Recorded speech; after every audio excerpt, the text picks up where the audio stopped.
Eu preciso aprender um pouco aqui. Lamentações capítulo 3, versículo de 21 até 26. Você achou? Podemos ler juntos? Amém? Então diz assim a palavra do Senhor: disso me recordarei no meu coração, por isso tenho esperança. A misericórdia do Senhor são as causas de não sermos consumidos, porque as suas misericórdias não têm fim. Versículo 23, novas são cada manhã, grande é a fidelidade. A minha porção é o Senhor, diz a minha alma, portanto, esperarei nele. Bom é o Senhor para os que se atêm a ele, para a alma que o busca. Bom é ter esperança e aguardar em silêncio a salvação do Senhor. Irmãos, após estudar um pouco a respeito desses versículos e de Lamentações, há grandes indícios e afirmações de que Jeremias tem escrito Lamentações. Até porque no contexto geral de quando foi escrito, que foi por volta de 586 a 585 antes de Cristo, só poderia uma pessoa que tivesse vivenciado, aquela testemunha ocular que vivenciou toda a ruína, toda a experiência ruim que Jerusalém, que a cidade de Jerusalém, que o povo de Jerusalém viveu, é que poderia escrever Lamentações de Jeremias. E Jeremias foi o profeta que ele viveu naquele tempo e que ele foi a testemunha ocular daquela situação. Isso logo após a destruição do templo de Jerusalém e a própria Jerusalém. E Jerusalém teve uma história que data do 4º milênio antes de Cristo, tornando Jerusalém a cidade santa do judaísmo e o centro espiritual dos judeus, lá pelo século X antes de Cristo. Contém um número de significativos lugares cristãos, Jerusalém, e é considerada a terceira cidade santa do Islã. E Islã é uma civilização que se ergueu sobre a base da fé islâmica que eu e você conhecemos, onde se tem o islamismo como religião dominante. E acredita-se que Jeremias foi então quem escreveu esse livro. Agora, por que eu preciso falar um pouquinho de toda essa situação que envolve esses versículos que nós lemos, para depois então nós podermos entender a respeito do que Deus faz nas nossas vidas? O tema da mensagem de hoje é o cuidado de Deus. E eu entendo que Deus tem cuidado da gente todos os dias. Você concorda comigo? O salmista escreve que Deus ele não cochila e ele não dormita. Enquanto eu e você dormimos, enquanto às vezes você está roncando do lado da sua esposa e ela está cutucando você assim, para de roncar, homem, senão não durmo. Deus está atento e está olhando para mim e está olhando para você, Ele está cuidando de nós. Por isso o tema da mensagem, o cuidado de Deus. Jeremias foi um dos profetas extremamente sofrido naquela situação. E por que ele passou um período de sofrimento? Jeremias foi chamado por Deus, ele aceitou o chamado, ele se colocou na presença de Deus para que ele pudesse profetizar para aquele povo a situação que o povo estava vivendo.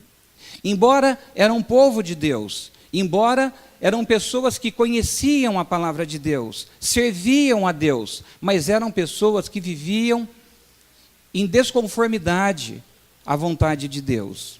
E se há uma maneira que eu e você precisamos aprender de vivermos, é vivermos segundo a vontade de Deus.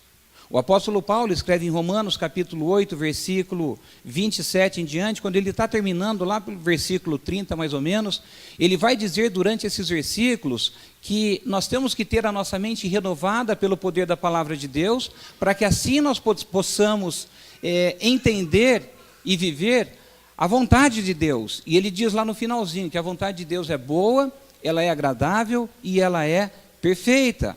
Por isso que eu e você precisamos estar no centro da vontade de Deus. E Jeremias estava na vontade de Deus, no centro da vontade de Deus. Isso não priva você, ou não quer dizer que eu e você, quando estamos no centro da vontade de Deus, nós vamos ter uma vida de maravilhas. Se eu erguesse a manga aqui do meu blazer, a manga da minha camisa, erguesse a barra da calça e puxasse um pouquinho do lado do blazer, vocês viriam a marca do milagre que aconteceu comigo no último dia 31. E sofro de dor na costela até hoje. É uma luta para dormir, gente.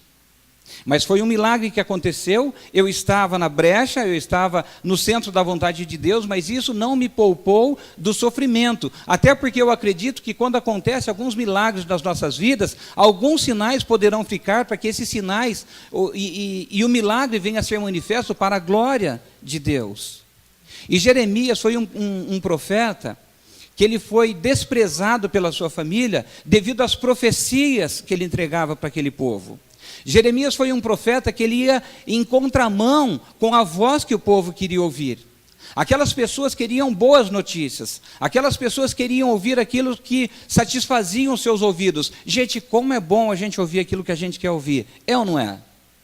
Mas tem coisas que Deus quer falar para mim e para você, que muitas vezes nós não queremos ouvir, mesmo sabendo que aquilo que Deus quer falar conosco é algo para a nossa edificação, é algo para o nosso fortalecimento e é algo para nos conduzir a um dia nós irmos morar no céu. Jeremias foi desprezado pela sua própria família, pois a própria família, diante das profecias que ele entregava para aquele povo de Jerusalém, como eram profecias contrárias, a família de Jeremias ficou envergonhada dele e o desprezou. Jeremias, ele foi um profeta que, enquanto falsos profetas se levantavam para dizer para aquele povo, olha, vocês fiquem à vontade, porque em breve, é um tempo curto que vocês estão presos aí na Babilônia, é um tempo muito curto, isso vai acabar brevemente, vocês terão liberdade para viver a vida de vocês da maneira que vocês quiserem. Jeremias entra com uma profecia dizendo, vocês vão sofrer, vocês ficarão aprisionados por pelo menos 70 anos. Na verdade, 70 anos. Se vocês quiserem construir família, construam família. Se vocês quiserem se casar, casem-se.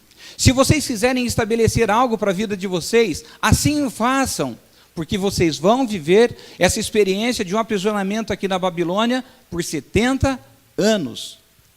E foi um povo que Deus queria trabalhar com eles, e a maneira que Deus precisou trabalhar com aquele povo foi permitindo que eles ficassem aprisionados ali pelos ataques babilônicos e ficassem presos durante esse período de 70 anos. Mas ainda assim, o povo andava meio cambaleando na presença de Deus. Eles não conseguiam fazer aquilo que Deus esperava que eles faziam. É mais ou menos quando eu e você queremos ensinar os nossos filhos e eles não querem aprender ou têm alguma dificuldade em aprender, nós precisamos discipliná-los de maneira que eles venham entender que aquilo é para o seu próprio bem. Eu imagino que eu como pai, você como pai, ou você como mãe, talvez sofra mais do que o próprio filho no momento em que você precisa discipliná-lo ou discipliná-la. Não é gostoso para um pai disciplinar o filho. Não é gostoso para uma mãe disciplinar o filho. A gente não tem prazer nisso. Mas nós sabemos que assim precisamos proceder, de maneira que os filhos, eles trilhem um caminho correto na presença de Deus. Pelo menos nós vamos ensinar, e amanhã ou depois, se algo der errado, o que cabia a mim fazer, o que cabia a você fazer, assim nós o fizemos. E por isso, Jeremias, ele era tido como aquele profeta desmerecido. A história de Jerusalém, irmãos, conta o comportamento do povo de Deus e a experiência de Jeremias ruim. Era mais ou menos isso que acontecia naquele tempo. Mas nem por isso Deus deixou de cuidar daquele povo. E Deus não cuidou somente de Jeremias enquanto ele tinha aquela árdua tarefa de profetizar para aquele povo de coração, melhor dizendo, duro, de dura serviço, como diz a Bíblia. Mas ele cuidou de tantos outros personagens bíblicos, como José do Egito, por exemplo. A história de José do Egito é fantástica, é fascinante, e é conhecida, eu acredito que por todos que estão aqui presentes. A história de José do Egito, ela está escrita no livro de Gênesis. a partir do capítulo 37, e vai até o capítulo 50 do livro de Gênesis, e conta aquela história de um homem que foi injustiçado, que foi vendido como uma mercadoria, que foi traído pelos seus irmãos, que foi desprezado pelos seus irmãos, que sofreu a dor do desprezo, que sofreu a dor da traição, que sofreu a dor da angústia, que sofreu a dor da acusação injustamente, quando a mulher de Faraó o acusa que ele queria agarrá-la, e ele foge, e ela segura parte das vestes dele, e ela o acusa que ele queria agarrá-la, e ele vai para a prisão, e lá na prisão ele encontra 2 funcionários do rei, e ele desvenda o sonho dos 2, e ele diz: olha, quando vocês estiverem diante do rei, não se esqueçam de mim. Só que mais uma vez, José do Egito foi esquecido. Mas em todas as situações árduas e difíceis que José passou, Deus cuidava dele.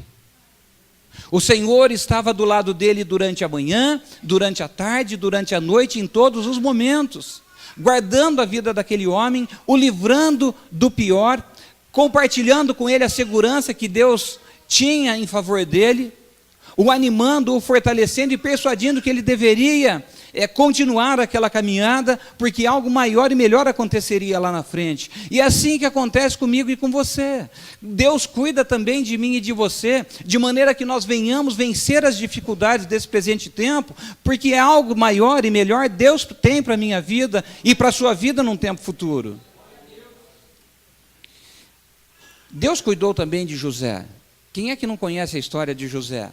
Eu conheço a história de José desde a idade de uns 7 anos ou menos, quando eu morava lá na roça com a minha avó, lá na fazenda. Minha avó não sabia ler, era analfabeta, mas ela contava a história de José para mim, de cor e salteada. Sentava na beira do fogão a lenha, que a gente ia buscar feixe de galhos secos. Você não sabe o que é isso hoje, porque se tem gás na sua casa, o gazeiro vai entregar lá no portão da sua casa quando entrega, ou se não, o gás é encanado e vai direto para o seu fogão, mas a gente ia buscar os galhos secos, Sérgio. Fazia um feixe, amarrava ali aquele feixe de galho seco, jogava nas costas, levava aqueles galhos secos, e de noite a gente quebrava aqueles galhos, punha lá no fogão, e ali a gente fazia comida, ali fervia o leite, ali eu sentava de frente daquele fogão com a minha avó, que tempo bom, e ali ela contava as histórias bíblicas para mim, e uma das histórias que ela contava era de Jó.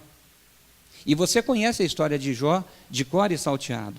Sabe o quanto aquele homem sofreu, sabe a perda daquele homem, que foram grandes perdas que Jó teve. Eu acredito que foi um homem que teve as maiores perdas, porque ele perdeu a família, ele perdeu o patrimônio, ele perdeu a riqueza, ele só não perdeu algo que eu e você não podemos perder, que é a fé em Deus. Isso ele não perdeu. E isso fez toda a diferença na vida de Jó. E isso pode fazer toda a diferença na minha e na sua vida no decorrer da nossa caminhada. É triste quando nós paramos e quando nós nos lembramos de alguns rostos que um dia estiveram conosco, mas diante da tribulação, da adversidade, da dificuldade, não conseguiram perseverar. Em Mateus capítulo 24, versículo 12, ele diz que somente aqueles que perseverarem até o fim serão salvos. Então eu entendo que quem desfalece, irmãos, quem se entrega, não vai ter salvação. Mas Deus continuou cuidando de tantos outros personagens. Um outro personagem que Deus cuidou foi Davi. Quando nós olhamos para a vida de Davi, nós vamos olhar com uma ótica, ou dentro de uma ótica, ou na visão, numa macrovisão, e num entendimento macro, dizendo que Davi foi apenas aquele rei que triunfou durante o seu reinado.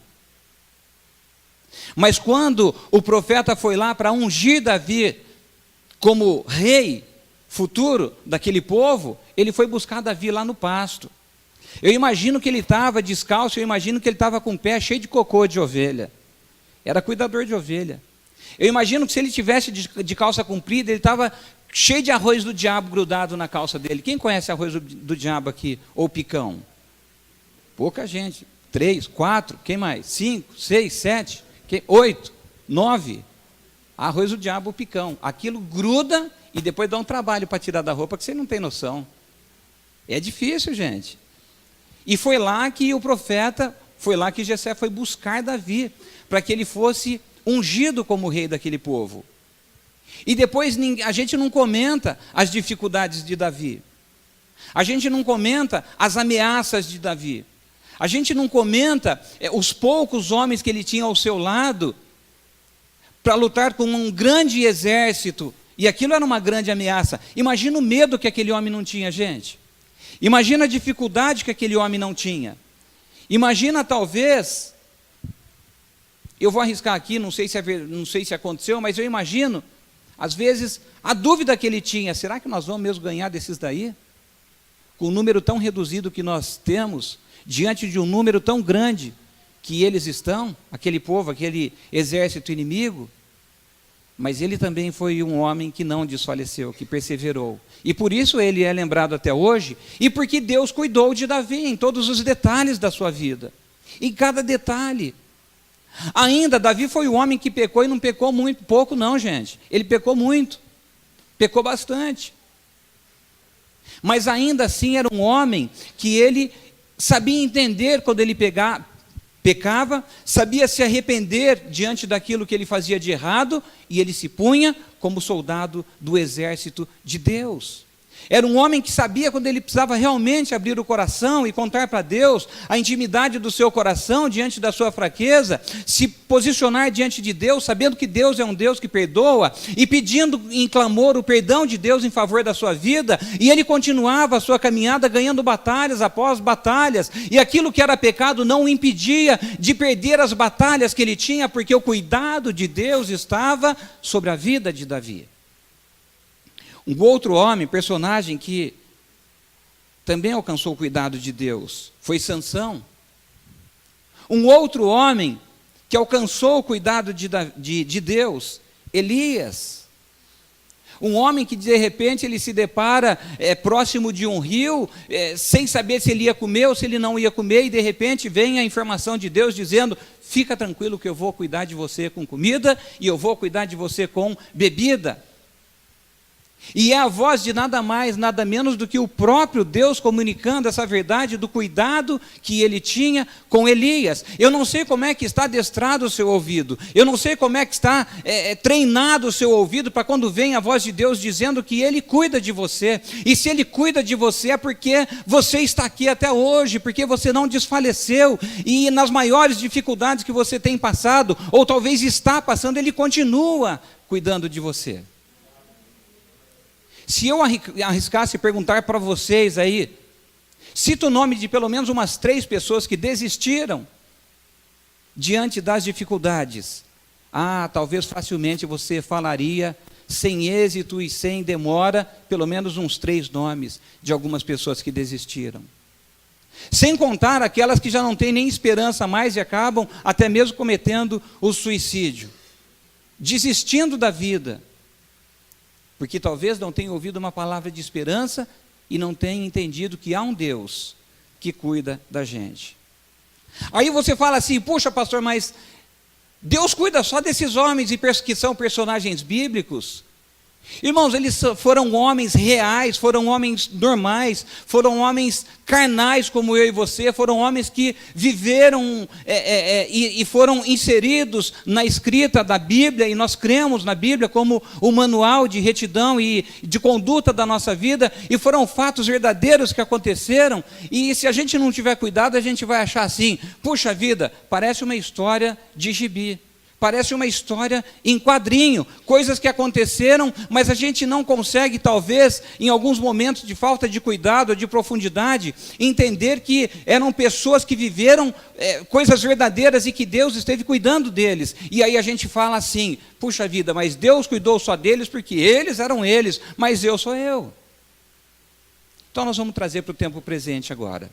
E eu vou contar 2 testemunhos para dizer para você que Deus não cuida das pessoas só lá em 586, 585 anos antes de Cristo, mas cuida no ano de 2017, depois de Cristo também, como Ele cuidou de mim, Ele cuida de você, e é por isso que nós estamos hoje aqui. Um dia desses eu fui a trabalho, e numa determinada oportunidade, tinha uma mulher lá que eu conheço, ela e a filha apenas. E aí aquela mulher me disse: Clésio, eu passei por uma cirurgia. Eu falei, verdade, não estou podendo fazer força, e entrei pelo INSS, quem entra pelo INSS sabe como é que funcionam as coisas, e ela entrou pelo INSS e ela me disse, você sabe que eu estou quase voltando a trabalhar e até agora eu não recebi o primeiro salário que o INSS deveria me pagar. E as coisas estão difíceis para mim. A minha filha, nós conseguimos uma bolsa de 100%, uma bolsa gratuita de 100% numa escola renomada aqui de Campinas, mas você sabe que escola particular, ela não se limita só na mensalidade. Tem o passeio, tem o lanche, tem o uniforme, tem o trabalho, tem os eventos que acontecem no decorrer do ano. E ela falou, eu não sei como é que eu vou fazer, Clésio. Porque, na verdade, até o lanche que ela precisa levar para a escola, nós já não estamos tendo mais.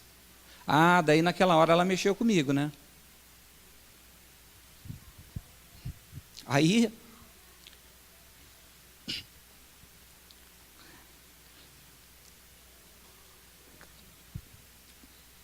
a menina dela tem uns 11 anos mais ou menos.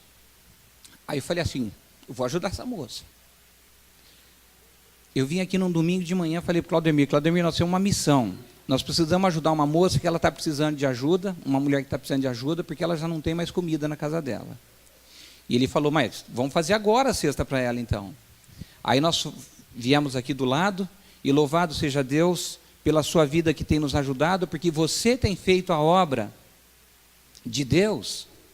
Quando você traz a sua sacola de alimentos, quando você dizima, quando você oferta, e assim a gente consegue atender às necessidades de tantas outras pessoas que talvez você nem conheça. E cada um vai fazendo a sua parte. Um faz uma coisa, outro faz outro, outro faz outro, e outro faz outro. E as coisas vão acontecendo e pessoas estão sendo abençoadas através da sua vida e através da minha vida.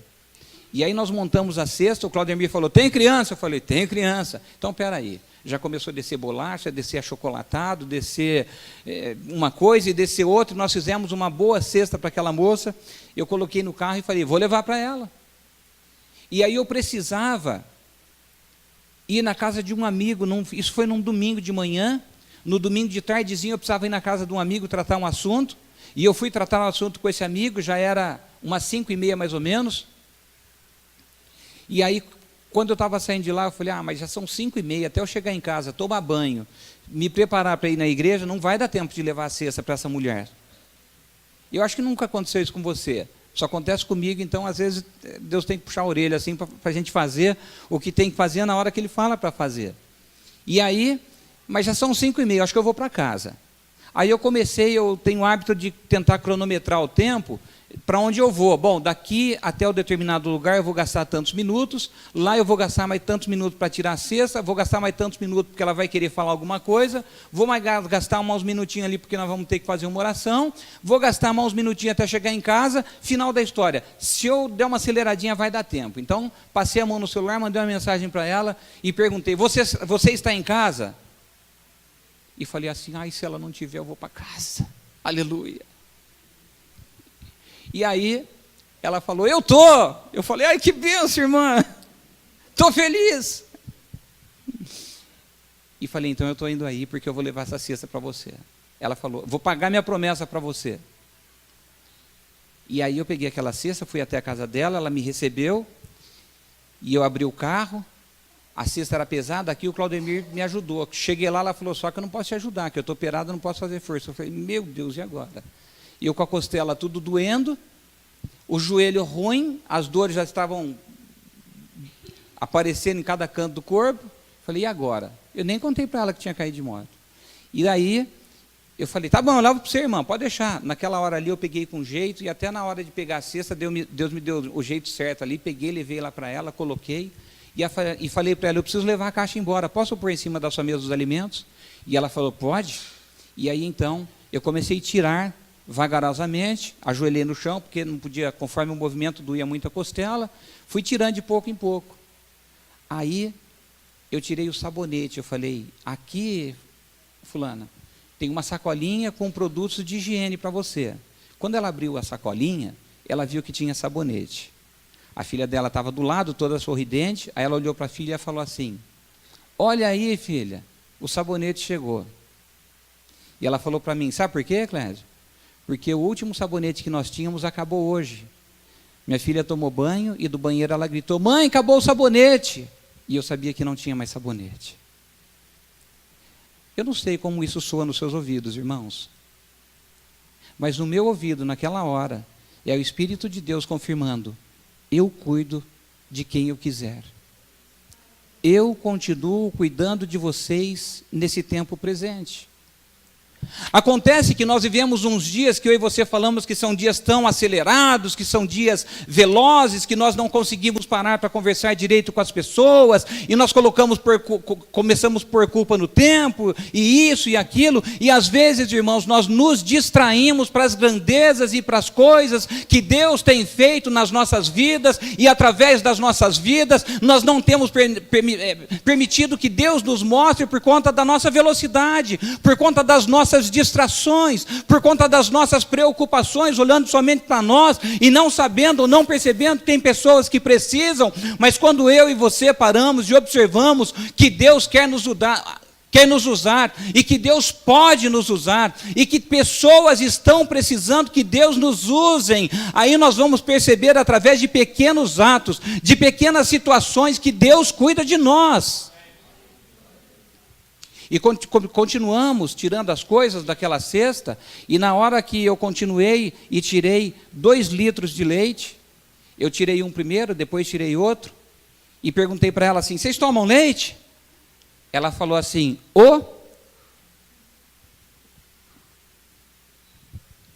E ela falou assim, pois é, Clédio, e o leite que você trouxe é o leite que eu preciso tomar, que é o semi-desnatado.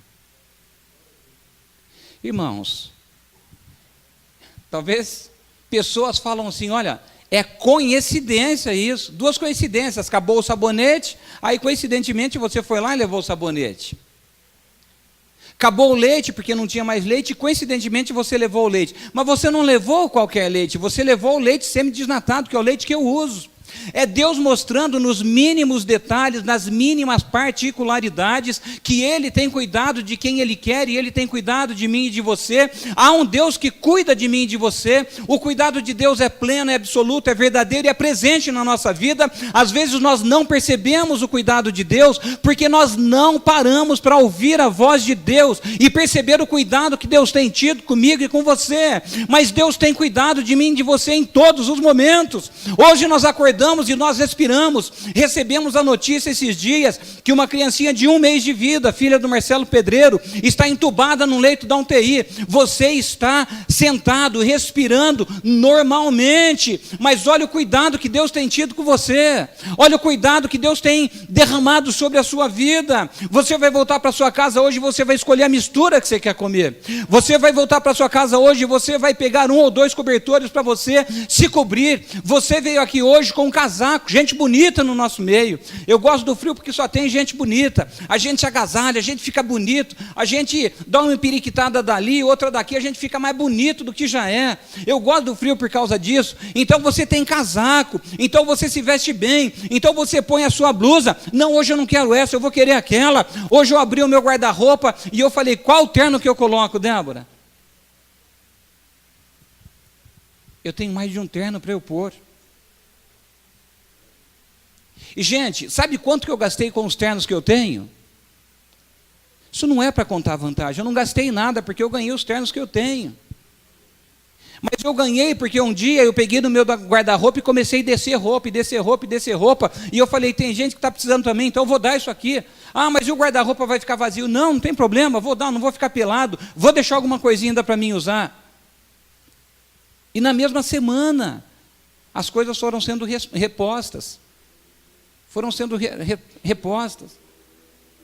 Então é Deus cuidando da gente em todo momento. E quando eu deixei a cesta na casa daquela mulher, eu saí de lá mais feliz do que ela.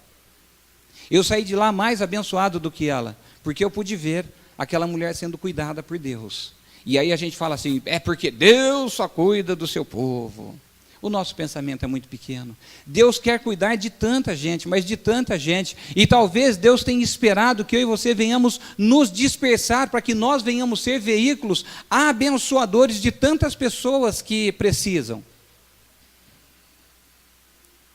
Se eu e você fizermos o mínimo, podemos não consertar o mundo ou resolver o problema do mundo todo, mas alguma diferença nós vamos fazer. Eu consegui fazer diferença naquele domingo, e eu me senti feliz por isso.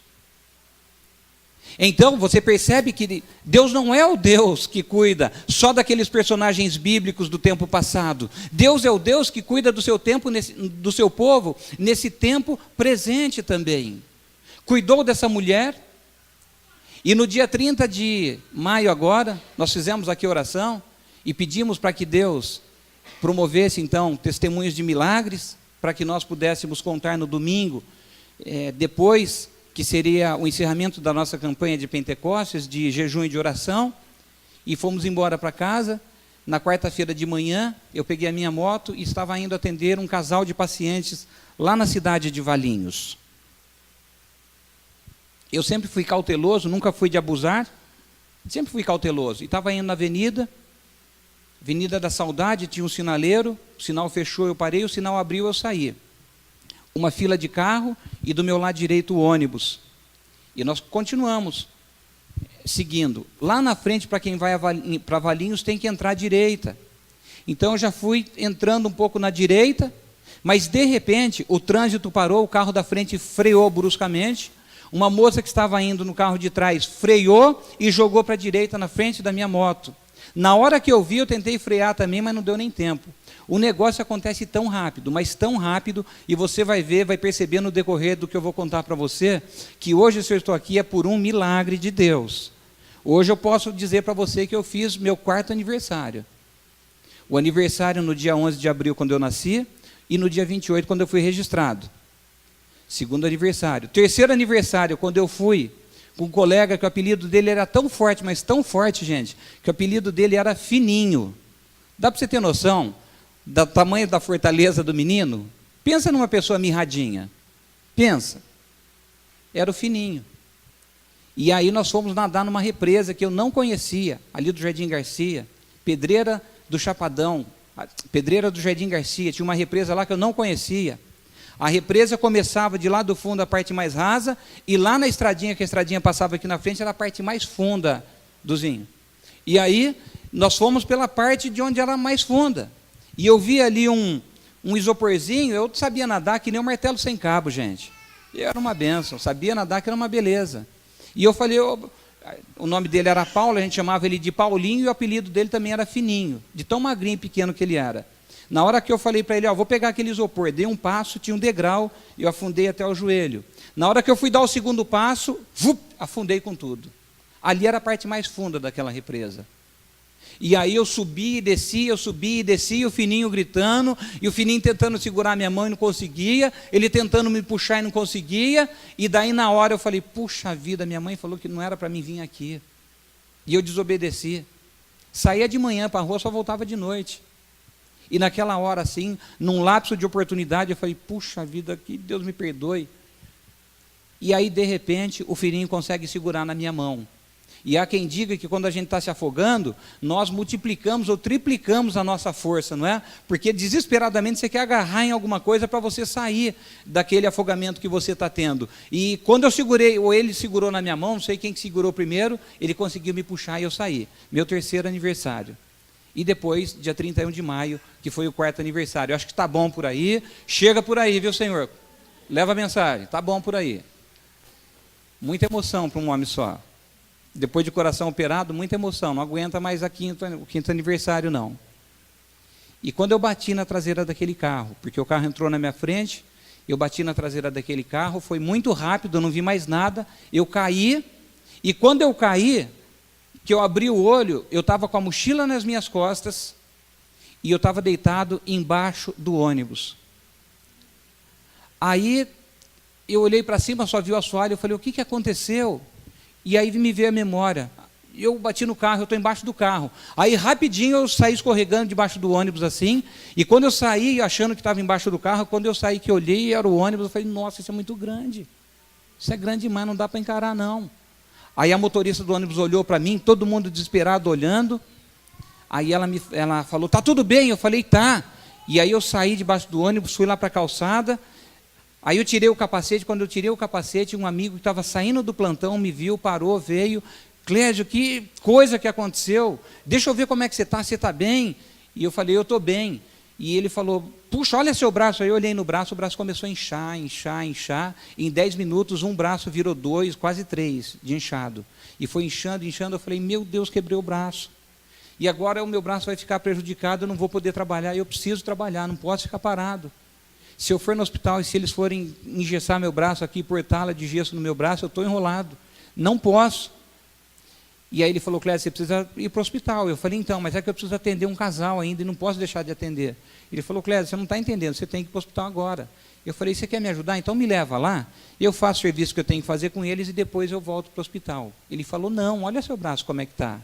Aí caiu a ficha. E aí eu falei, eu preciso ir para o hospital. A moça desceu do carro, veio, coitada, desnorteada, e eu falei, moça, você quer me matar? Ela falou, você me desculpa, chorando, você me desculpa, o carro da frente brecou, eu tive que desviar e brecar também. Eu falei, tá bom. Em 10 minutos o marido dela estava ali, ela disse que ia fazer o boletim de ocorrência, eu falei, então tá bom, você faz aí que eu estou indo lá para o hospital, eu estou lá no hospital onde eu trabalho, e qualquer coisa, se for necessário, você manda a polícia ir lá. Tirou foto do documento da moto, do carro e foi embora. Gente, antes de eu sair dali, eu falei, como é que nós vamos fazer com a moto? Alguém puxou a moto na calçada e esse meu amigo falou, vamos deixar ali no posto. E quando eu fui no posto, a moça falou, você nasceu de novo. Você não tem noção. Você nasceu de novo. Eu falei, tá bom, é Deus cuidando, né? E voltei, entrei no carro dele e fui embora. No caminho já começou a doer o peito, as dores já começaram a aparecer. E aí ele falou, Clésio, pode te falar uma coisa? Eu falei, fala. Ele falou, você nasceu de novo. Eu falei, é mesmo? Ele falou, é. Porque quando o ônibus passou, quando você caiu e bateu no carro, o ônibus estava do seu lado. Na hora que o ônibus passou com a roda da frente, ele acabou de passar com a roda da frente, você se enfiou embaixo da roda da frente do ônibus. Alguns segundos que você tivesse caído antes, a roda da frente cairia em cima de você. Como eu fiquei com a parte do tórax e da cabeça embaixo do ônibus, o resto do corpo para fora, teria passado em cima do tórax ou da cabeça. E aí, eu não estaria aqui hoje para contar esse testemunho para vocês. Mas houve uma oração que eu tinha feito lá para Deus, só não queria que fosse assim, né? Mas eu pedi para ele, permita que aconteça algum testemunho para a gente contar no domingo. Ele falou, tá bom, vou permitir. E permitiu, e eu precisava estar vivo. Ele falou, para contar tem que estar vivo. Então ele poupou minha vida para eu poder contar para vocês hoje o que aconteceu. E eu fui lá para o hospital, em poucos instantes fui atendido, até o finalzinho da manhã fui liberado, cheguei em casa, aí que eu fui falar para a Débora. E daí ela tomou a noção do que tinha acontecido. Depois do almoço, nós fomos buscar a moto lá no posto. Quando eu cheguei, a moça olhou para mim e para ela e falou, esse é o moço da moto? Aí eu falei, sou eu mesmo. Aí ela falou assim, moço, você nasceu de novo. Eu falei, verdade? Eu já tinha ouvido isso antes, mas você vai falar de novo? Então fala. Ela falou, porque na hora que você caiu, eu pus a mão na cabeça e falei para os meninos do posto, para os frentistas, correm lá porque o ônibus passou em cima do motoqueiro. Gente, foi um verdadeiro milagre que aconteceu naquela situação. Então, as marcas ficaram, o joelho dói, a costela é a parte que mais dói até hoje, vai demorar um pouquinho para melhorar, dificulta para dormir, dificulta para sentar, quando senta é difícil para a gente levantar, porque a costela demora. Mas eu fui poupado e tive mais uma chance de poder estar aqui hoje para contar para vocês o que aconteceu comigo. E isso só traz uma informação ou reafirma aquilo que eu já sabia e aquilo que você também já sabia, do cuidado de Deus sobre a nossa vida. Deus tem cuidado de mim e de você. Deus tem cuidado de mim e de você quando nós estamos dormindo, quando nós estamos no trabalho, quando nós estamos no estudo, quando nós estamos na rua, quando nós estamos na igreja. Em todos os momentos, Deus tem cuidado de mim e de você. E hoje, a mensagem que eu trago para vocês é que eu e você precisamos estar atentos ao cuidado de que Deus tem tido para conosco. Mas como que nós estamos olhando para Deus da maneira que Ele está olhando para nós? Há uma palavra do apóstolo Paulo e uma orientação que nós precisamos, em primeiro lugar, uma vez que sabemos quem é Deus e uma vez que sabemos o poder de Deus sobre as nossas vidas, que nós precisamos entregar a nossa vida a Ele. Quando eu falo que nós precisamos entregar a nossa vida a Deus, eu não quero dizer para você que você precisa entregar a sua vida à denominação da Igreja do Nazareno, à denominação da Igreja Batista, à denominação da Igreja Presbiteriana, à denominação da Igreja Assembleia de Deus. Eu não estou falando isso. O que eu estou querendo dizer para você é que você precisa colocar as suas vidas na mão de quem pode cuidar de você. Você não pode confiar a sua vida na mão da polícia, muito embora eu respeito todo o sistema de segurança que a polícia militar, que a polícia civil e que a polícia federal tem em favor da humanidade, mas humanamente falando não dá para um soldado andar do nosso lado todo momento, todo instante, ou ficar guardando a nossa casa em todo momento. Agora Deus é o Deus que coloca um anjo dele do nosso lado dia e noite, em todo o tempo, onde a gente anda, onde a gente vai, ou sobre o que nós estamos fazendo, e Ele tem a proteção sobre a minha e sobre a sua vida. E é por isso que hoje eu e você precisamos entender a importância de colocar as nossas vidas, de entregar as nossas vidas nas mãos daquele que pode nos proteger, nas mãos daquele que pode de verdade cuidar de nós, gente. Há um pastor e escritor, Max Lucado. Max Lucado, ele é um pastor que já escreveu mais de 70 livros. Ele tem uma igreja que ele pastoreia no Texas, juntamente com a sua esposa, e ele conta a história de que o pai dele, quando ele ainda era um menino de uns 12 anos de idade, ele e o irmão dele, o pai comprou uma perua de ano 1965, e aquela perua ele dizia que era uma verdadeira lata velha. E a perua conseguia alcançar 80 por hora só na descida quando o vento estava a favor. Fora isso, a perua não andava. E ele dizia, no testemunho do livro dele, ele dizia que era uma perua completamente destruída, uma verdadeira lata velha. Ele usa o adjetivo lata velha para aquela perua. E cada vez que ele ia reclamar para o pai dele, que o irmão dele ia reclamar para o pai, que a perua não andava, o pai falava, conserta ela. E aí ele falou, mas meu pai era um mecânico. E ele teve habilidade, ele usou a habilidade que ele tinha como mecânico para conseguir achar o carro mais lento que existia na face da terra, que era aquela perua, aquela lata velha, para comprar para a gente. E cada vez que a gente reclamava, ele falava, então vai lá e cuida da perua. E ele dizia que ele e o irmão ia lá e lustrava a perua, e lavava, e limpava, e passava aspirador, e limpava o banco, e fazia isso, e fazia aquilo, mas o motor continuava o mesmo. O motor continuava da mesma maneira, não tinha jeito de mudar aquele motor. Ela continuava sendo aquela lata velha, um pouquinho mais limpa, passava ali um silicone cheiroso, eu colocava aquelas almofadinhas cheirosas no carro, deixava um cheirinho bom, então deixava um cheirinho agradável naquele veículo, mas continuava sendo aquela lata velha. E no final ele dizia, diferente de Deus, porque Deus não está preocupado em cuidar do nosso lado exterior, porque isso cabe a mim e a você. Somos nós que vamos cortar no nosso cabelo, somos nós que vamos fazer a nossa barba, somos nós que vamos fazer uma progressiva, somos nós que vamos colocar uma roupa bonita, somos nós que vamos cuidar do nosso exterior. Mas ele dizia, Deus cuida do nosso interior. Deus está interessado no nosso coração, a ponto dele dizer que Ele está à procura de verdadeiros adoradores, e aqueles que o adoram em espírito e em verdade. E é isso que fez diferença na vida do rei Davi. O rei Davi, ele é conhecido até hoje como um homem segundo o coração de Deus, porque Deus olhou naquele homem imperfeito a condição de transformá-lo num homem que fosse chamado nos dias de hoje como um homem segundo o coração de Deus. E é isso que Deus procura entre a mim e entre a você. Homens e mulheres que sejam verdadeiros adoradores, que o adorem em espírito e em verdade, mas que não o sirva por barganha, que não o sirva somente por interesse. E esse negócio de barganha, gente, de interesse é antigo, porque Jesus era bom, ou não era bom? E ele saía fazendo grandes milagres.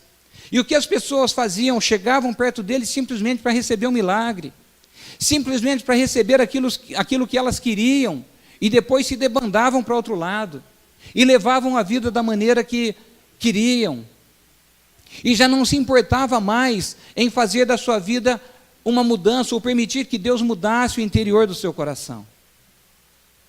Hoje nessa mensagem que estou falando a respeito do cuidado de Deus, e Deus tem cuidado de mim e de você, para que Deus possa cuidar da maneira que Ele quer cuidar de mim e de você, Eu e você, primeiramente, precisamos entregar as nossas vidas a Ele.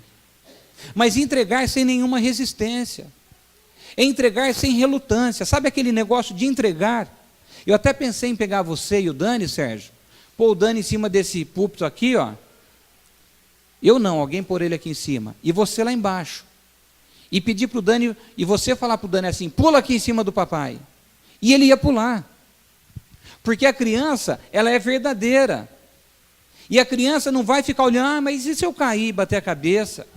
Mas e se o meu pai não me segurar? E se eu escapar pelo vão dos braços do meu pai? E se alguma coisa der errado e eu cair no chão? Não, a criança vai e pula. Pula porque confia em você como pai. Pula porque confia em mim como pai. E é esse tipo de entrega que eu estou dizendo para você. Que você precisa colocar ou entregar a sua vida a Ele, a Deus, a quem pode cuidar da sua vida sem nenhuma resistência. Sem nenhuma sombra de dúvida, sem nenhuma preocupação, sem nenhum pensamento de dúvida, achando que em algum momento ou em alguma situação da sua vida Ele não será capaz de cuidar de você. Porque em todos os momentos Ele é o Todo-Poderoso, Ele pode cuidar da sua vida em cada detalhe. Sejam eles os mais fáceis ou sejam eles os impossíveis diante do meu ou dos seus olhos. E uma outra questão. É nós que já colocamos a nossa vida diante de quem pode cuidar de nós. Como é que nós temos levado, então, a nossa vida? Gente, eu poderia ter morrido no dia 31 de maio. Poderia mesmo. E como é que estaria a minha situação? E aí eu não quero pôr medo em você, não. Mas eu quero causar uma reflexão importante na sua mente. Como é que eu estaria com Deus? Como é que estaria a minha situação com Deus se eu tivesse morrido naquele dia 31 de maio? Há uma eternidade que nós sabemos que existe uma eternidade. E onde que eu viveria essa minha eternidade? Junto com Deus ou distante de Deus? No frescor do céu ou no calor do inferno? E é isso que eu e você precisamos entender nessa noite. Porque muitas vezes nós brigamos ou temos um comportamento tão assim reprovável por pequenas coisas, esquecendo que Deus tem cuidado de nós de uma maneira tão amorosa, mas tão amorosa. E hoje, quero deixar essa reflexão para você. Há um Deus que cuida de mim e de você. Há um Deus que tem cuidado em todos os instantes de nós. Mas será que nós temos de fato entregado as nossas vidas a Ele? E será que de fato nós temos depois levado a nossa vida segundo as perspectivas ou as expectativas que Ele espera que eu e você venhamos levar? Eu quero convidar você a colocar-se em pé, fechar os seus olhos, e 3 segundos para você pensar e você responder para você mesmo.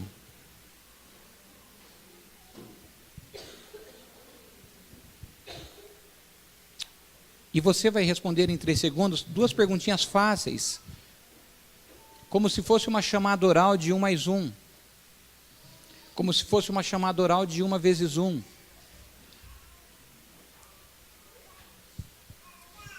Você tem entregue a sua vida a Deus?